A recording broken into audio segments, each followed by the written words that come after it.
Good afternoon, everyone. We're the Powerful Boys. My name is Said, and today we'll be talking about an innovative approach for a better tsunami warning system.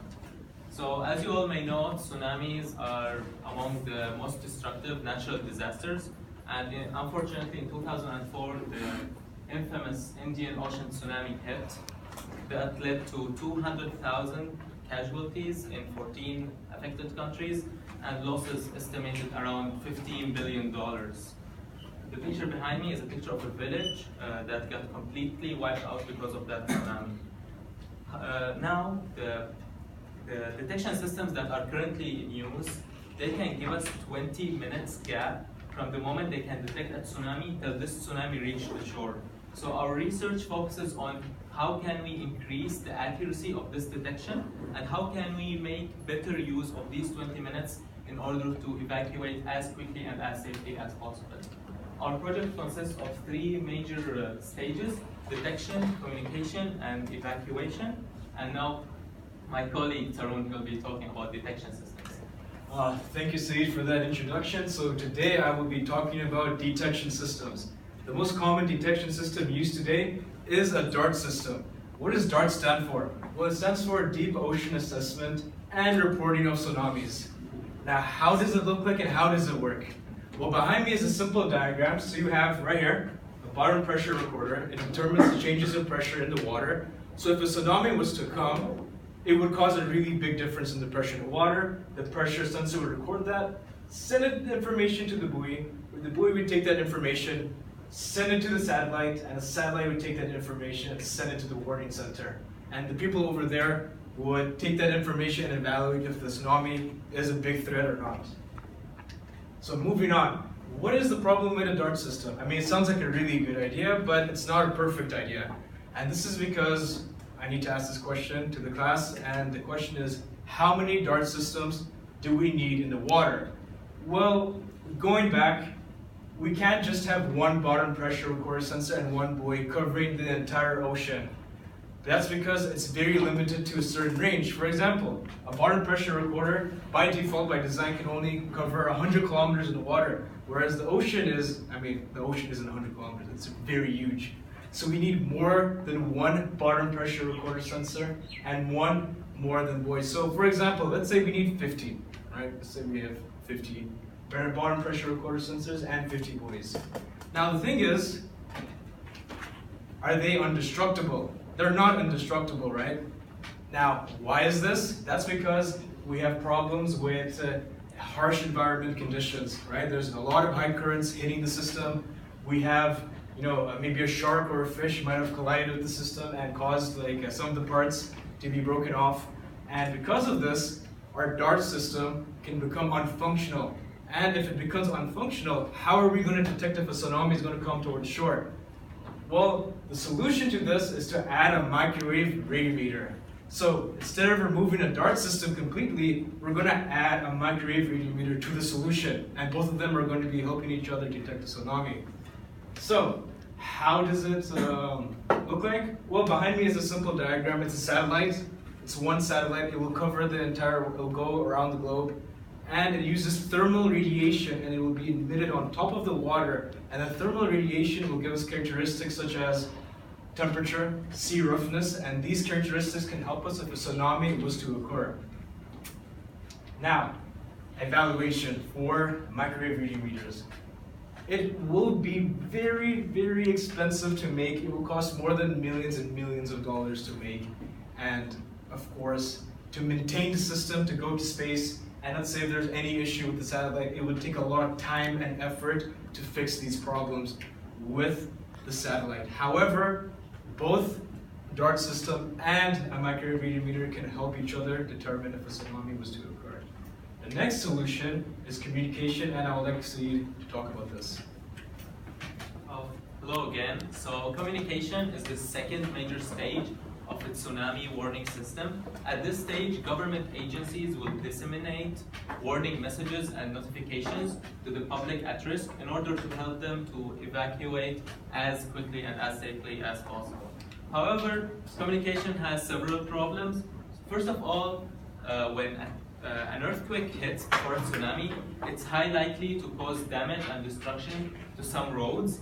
Therefore, if the population are relying on using conventional printed maps, they might come across these destroyed roads, which is going to delay them and therefore might decrease their chances of survival. Secondly, the earthquake ahead of tsunami can also lead to the destruction of communication and power towers. Therefore, a part of the population can be out of reach, and it will be very difficult to assist them and guide them to evacuate during that tsunami. Thankfully, there are some solutions to these problems. First of all, regarding the directions, government agencies can share online interactive maps that are updated regularly and can provide evacuees with the safest routes based on their location. Additionally, when power goes out, we can rely on a backup of grid communication networks. As you can see behind me, this solution consists of two major components, a radio system and antenna with amplifier. These components are relatively small and they can be mounted on houses or buildings, and they will be used in case of power or communication outages because they're not going to be affected as they have their own batteries. However, these two solutions are obviously not perfect. For example, for the interactive online maps, they will require fast internet connection, which is something not available in most of the coastal villages. Additionally, the online maps are not going to be applicable in the case of a power or communication outage. Secondly, although the off-grid communication system has high potential and it's really beneficial, it is limited to send SMS data only, which means we cannot share maps or visuals with the evacuees. And now I'll leave you with the evacuation section with my colleague Badr. Thank you, Syed.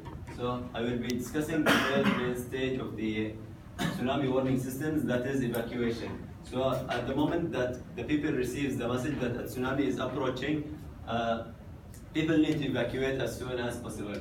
But there are several problems that are associated with evacuation. The first issue is that safe houses are very limited. They also have limited capacity, and most of them are not very well equipped medically. So people who have medical issues are unable to continue their treatments in these safe houses. The second problem is the issue of congestion. As Said mentioned that before a tsunami, an earthquake happens. And when an earthquake happens, it causes destruction and it puts obstacles on the streets. And this will result in congestions when people are trying to evacuate. The third main problem is underestimation. So usually people who think they are strong enough, they will underestimate the size of the waves or the power that a tsunami wave can impact. And most of these people usually end up dying. So solutions to these issues are the technological development and investments. The government needs to invest in this sector to ensure that these issues are eliminated. One solution is improving the design and the capacity of safe houses in order to hold more people and that people actually have faith in these safe houses.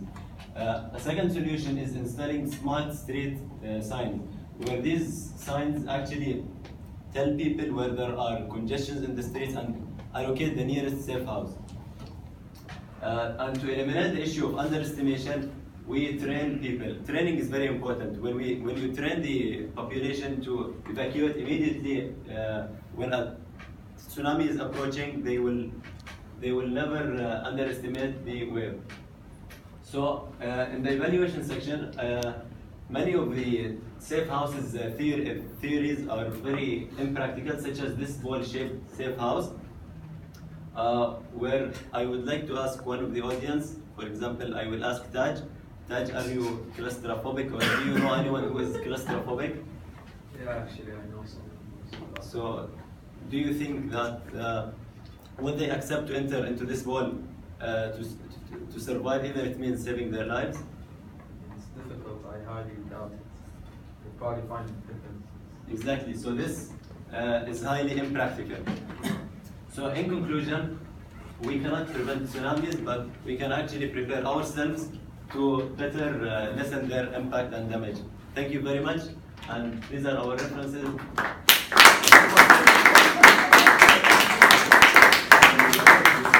Anyone have any questions? Thanos, could I have a question? Thanos. Where's Team Thanos? Wave your hands. Okay. Need a question? Need a question. All right, take 50. So, go. What's your name? Because we were very clear in the presentation, the answer. It was perfect. Say perfect. Yeah, the answer. Anybody else got a question? I can ask a question. Oh, look at you. All right. What will happen if the tsunami break the smart street signage? This is a very good question. We also thought about having bracelets that are incorporated with GPS and systems that Saeed was talking about. So this is also another solution. And additionally, we will be having the interactive maps, as I mentioned earlier, so they can complement each other. Perfect. Thank you so much.